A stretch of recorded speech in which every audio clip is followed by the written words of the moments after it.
recebendo aqui nesse fim de semana Ana Patrícia Gama, que é pesquisadora, advogada, e ela vai falar para a gente de um assunto um pouco tenso, mas que é necessário falar, que é o tráfico de pessoas.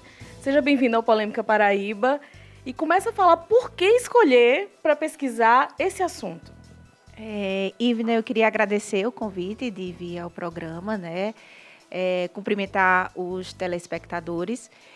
E a escolha desse tema, na realidade, sempre me chamou muita atenção. Eu, quando fazia graduação em Direito, eu sempre gostei da área criminal, mas sempre achei uma atuação difícil, né? Então, assim, eu resolvi tratar de um aspecto criminal na pesquisa em si, porque eu, apesar de ser advogada, eu não me sinto atraída a trabalhar e advogar na área criminal, mas a pesquisa sempre me instigou muito, e o tráfico de pessoas foi um crime que me instigou pela deficiência com que é tratada a temática, então foi isso que me instigou a pesquisa. Como crime, quais são as principais características desse tipo de crime aqui na Paraíba? Aqui na Paraíba, nós podemos dizer que o tráfico de pessoas ele é cometido em um maior número contra crianças, contra mulheres, né? E contra travestis, né? Mulheres travestis. Né? Então, é a incidência maior. E como acontece? Porque, no senso comum, o tráfico de pessoas poderia ser por sequestro, mas nem sempre acontece dessa forma. Não, sequestro é a possibilidade mais remota de acontecer, né? Porque quando você sequestra o indivíduo, esse indivíduo ele não vai de forma pacífica para o local. Então, geralmente é sob engano, fraude, são esses os meios que geralmente são utilizados, né? O sequestro já é uma forma mais abrupta, que torna difícil a locomoção da vítima. Então, geralmente é por engano, fraude, coação, esses tipos de meios. E como a pessoa, o criminoso, se aproxima da vítima, nesses casos que é por coação ou por engano? Qual a forma de se aproximar quando são mulheres ou quando são travestis, por exemplo? Às vezes, Ivna, os traficantes, eles se aproximam geralmente quando eles tentam ter algum vínculo ou conhecem alguma pessoa que tenha algum vínculo com a vítima, a possível vítima. Essa pessoa pode ser até mesmo a família, às vezes os pais estão envolvidos, principalmente quando são crianças, né, e adolescentes. Então, geralmente os pais eles estão envolvidos, então eles tentam uma aproximação com esses indivíduos que são próximos às vítimas, e aí eles adquirem uma certa confiança da vítima. Adquirir essa certa confiança ou colegas ou amigos ou familiares, e aí eles chegam à vítima através dessa confiança. Muitas vezes uma pessoa que foi traficada, ela ingressa na rede de tráfico. Então, ela passa de vítima a traficante. E aí, quando ela já conhece o meio em que ela vivia anteriormente, então aí é mais fácil ela aliciar outras pessoas, dizendo que onde ela veio são meios ótimos de trabalho, oferecem boas qualidades, a remuneração é uma remuneração boa. Então, isso faz com que as outras pessoas, as outras possíveis vítimas, elas sejam facilmente enganadas. Então, a maioria dos casos é realmente uma promessa de emprego ou de relacionamento? Sim, porque ela pode começar por um meio sob engano, sob fraude, e depois, chegando lá no local em que a vítima vai realmente ver qual é a situação em que ela vai se encontrar, aí esse meio pode ser transformado numa coação. Entendeu? Então, assim, no primeiro momento pode ser mediante engano, mediante fraude, mas aí quando ele chega lá, né, que ela vê aquela situação e ela pede para voltar, aí se torna um meio de coação, porque aí vai ter ameaças em relação à família que ficou, porque geralmente aquele que alicia sabe onde aquela pessoa mora, sabe quais são os seus familiares, né? Outro meio muito eficaz dos traficantes é retirar toda a documentação. Então, se ela vai para outro país, ela pode ser confundida como imigrante ilegal, ao contrário de uma pessoa traficada. né? E fica correndo risco também, nesse sentido. Se conseguir fugir dos bandidos, pode ser presa por estar sem documento. Exatamente. Então, muitas vezes ela fica naquela situação difícil, porque se ela foge, ela pode ser apreendida pela polícia local, né, por falta de documentação como imigrante ilegal. E isso é uma forma que eles encontram também de coagir. Ah, se você sair, nós somos os primeiros a lhe denunciar. Então, essa também é uma forma. Que dados tem no Brasil ou aqui na Paraíba desse tipo de crime, assim, de levar para o exterior ou de pessoas que conseguiram se desvencilhar desses criminosos e conseguir voltar, conseguir refazer a vida? E eu não gosto de falar em dados, em números quantitativos, porque, na verdade, eles não traduzem nem de perto a realidade, né? Nós temos diagnósticos internacionais, eles são patrocinados, eles são publicados anualmente, esses diagnósticos, mas eles de longe retratam a realidade. Por que de longe eles retratam a realidade? Porque, primeiro, os números, os que chegam às autoridades coatoras ou as autoridades que investigam esse crime, eles são muito pequenos, né? Na realidade, às vezes as pessoas estão diante de uma vítima sem saber que ela é uma vítima de tráfico de pessoas. Às vezes já tipificam uma outra conduta delituosa, por exemplo, exploração sexual unicamente, e aí não tipificam adequadamente. Sendo assim, esses números não chegam. Além do mais, dentro da Paraíba existe uma cultura de exploração de gênero, né? Ela é muito presente, o machismo ainda é muito presente aqui. Então, em algumas regiões mais longínquas da capital, isso é até como uma atividade comum, em que as pessoas veem com naturalidade aquela atividade, né? Então, acham que aquilo é natural, que aquilo, a própria família, às vezes, ela, como eu lhe falei, ela incentiva aquilo ali, então elas veem com naturalidade. Para você ter uma ideia, teve uma região do interior aqui, em que uma pessoa, era uma travesti, ela saiu e ela começou a aliciar outras travestis para ir para outro país. E aí, ela trazia aquela ideia de satisfação econômica e de sucesso profissional tão grande, que existiam crianças que lá cresciam, que o sonho da vida delas seria um dia, quando elas crescerem, transformarem-se em travestis. E aí elas iriam ganhar dinheiro, assim como os que aliciavam passavam a ideia. Então elas eram crianças que tinham esse sonho. Isso tem muito a ver com a questão social dessas pessoas também, né? Também com a questão social. A gente não pode dizer unicamente com a questão social, né?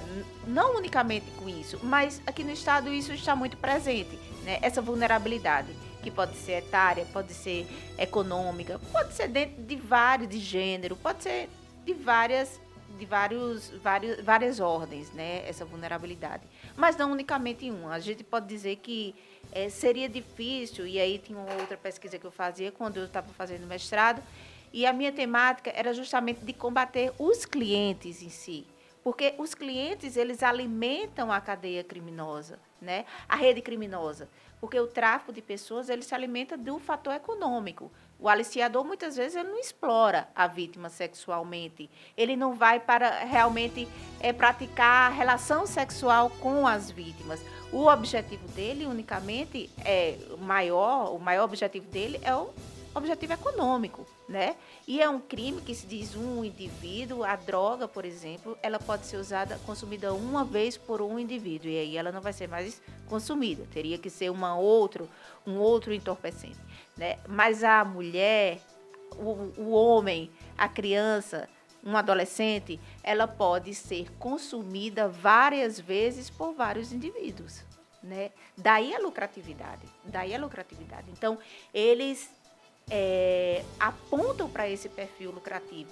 E quando o cliente vem e utiliza-se dos serviços sexuais ou de trabalhos forçados ou de adoção ilegal mediante tráfico e paga por alguma forma por isso, porque não é necessário o pagamento em moeda corrente, mas qualquer outro tipo de benefício, né? Quando ele retribui o aliciador ou o traficante por isso, né, ele está nada mais, nada menos do que alimentando a cadeia do crime, né? E essas pessoas, esses clientes, geralmente eles são das mais diversas camadas sociais. Pessoas que têm um desenvolvimento social, econômico e cultural considerado alto. Elas têm consciência da prática delituosa que elas estão cometendo. Você falou sobre a questão da exploração sexual e aí já falou de crianças no caso de adoção.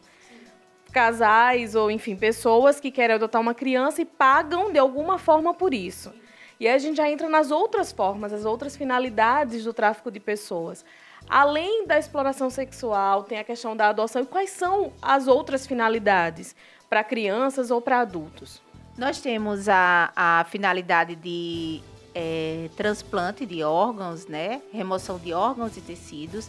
Nós temos, para a adoção ilegal, como eu falei, exploração sexual, servidão e trabalho em condições análogas à escravidão. Essas são as 5 tipificações que nós temos dentro do Código Penal brasileiro, né? Porque existe o Protocolo de Palermo, que aí ele admite qualquer forma de exploração, não apenas essas. Ele exemplifica algumas, dentre elas exploração sexual, adoção ilegal, mas ele não restringe o rol. O Código Penal brasileiro, ele restringe, esse rol é taxativo. Então, há essas 5 possibilidades. E como denunciar e qual a pena prevista no Código Penal para quem comete esse tipo de crime? Para denunciar, nós temos alguns canais. O Disque 100 e nós temos o Disque 123, que é um disque da Secretaria Estadual que trabalha com essa temática, né? Quanto à pena, nós temos a pena de 4 a 8 anos. Não é suficiente, né? Para você ter uma ideia, Ivna, o crime de tráfico de drogas é considerado um crime hediondo, né? Nós temos entendimentos de que quando ele é privilegiado, na forma privilegiada, ele não é considerado crime hediondo, né? Mas de forma geral, ele é considerado crime hediondo. E o tráfico de pessoas, ele não é considerado um crime hediondo, nem equiparado a crime hediondo, né? Ele tem um regime diferenciado de progressão de regime, de cumprimento de pena, mas ele não é um crime considerado um crime hediondo. Então, para você ver a incongruência que existe. Então, você vender drogas acaba sendo mais horrendo, mais, né, do que vender pessoas. Né? Então, há uma incongruência e, além do que, há causas ainda de diminuição de pena. Né? Essas causas de diminuição, ela pode diminuir de 1/3 a 2/3 da pena, certo? Se o indivíduo é primário e ele não fizer parte de rede criminosa. Você acha que esse tipo de punição mais branda acaba incentivando quem pratica? Sim, incentivando primeiro porque ele é um crime complexo. Ele precisa de 3 elementos para ser caracterizado. Uma ação, ele precisa de um meio e ele precisa de uma finalidade. Essa finalidade é certo que ela não precisa estar consumada, mas ela precisa ter o elemento subjetivo, que nós chamamos. Ela precisa você ter a intenção de fazer isso, mesmo que você não consiga fazê-lo, efetivá-lo, certo? Então, assim, ele é difícil de tipificar porque ele já tem 3 elementos para caracterizá-lo. Né? Além disso, dele ter 3 elementos para caracterizá-lo, esses elementos eles são difíceis de serem comprovados no caso concreto. Então, há outros tipos penais que se confundem com o tráfico de pessoas. E quando as pessoas começam a trabalhar sobre, por exemplo, exploração sexual, muitos agentes eles confundem unicamente exploração sexual, estupro presumido, o que seja, aí acaba confundindo com o tráfico de crianças, de adolescentes ou de mulheres, né, a depender. Então, isso dificulta muito. E como se prevenir desse tipo de crime? Se é possível algum tipo de prevenção e como fazê-lo? Na realidade, as secretarias elas atuam com eixos de prevenção, né? Esses eixos de prevenção é justamente você se informar quando tiver uma oferta de trabalho, verificar exatamente quem é a empresa, se ela realmente existe, buscar informações com colegas, com a internet. Hoje é tão fácil, né? Nós adquirimos informações, né? Quando nós queremos saber de alguma coisa, na internet nós encontramos praticamente tudo, um telefone de contato que seja, né? Então, sempre verificar isso daí. Não confiar em ofertas fáceis, né? Ofertas fáceis não aparecem de forma abrupta na sua vida, né? As coisas precisam ser trabalhadas de forma melhor. Então, verificar isso. A informação, na realidade, é a chave de tudo, né? Porque nós não podemos dizer que nós vamos tirar todas as situações de vulnerabilidade dos indivíduos. Isso é muito difícil acontecer, né? Imagine, você no estado brasileiro como nós vivemos, tirar todas as situações de vulnerabilidade. É praticamente utópico isso, né? né? É um sonho, né? É um sonho. Então, assim, a prevenção é a melhor arma. Muito obrigada, Ana Patrícia, pela entrevista, por ter vindo gravar com a gente e bom trabalho para você. Eu quem agradeço. É uma temática que deixa, como a gente estava conversando, deixa ela, às vezes, nos deixa impotentes diante da situação. As dificuldades são muitas, muitas. É de ordem estrutural, de recursos, o que você imaginar. Mas também não podemos simplesmente, diante da dificuldade, cruzarmos os braços para uma situação dessa em que vitimiza tantas pessoas no mundo, né? Na Paraíba, no Brasil, em todo mundo, né? Nós temos que, a cada dia mais, procurar políticas públicas que realmente sejam efetivas, né? Que sejam baseadas em informações, né? Buscar alimentar esses bancos de dados tão deficientes, né? Para assim nós termos o enfrentamento mais eficaz.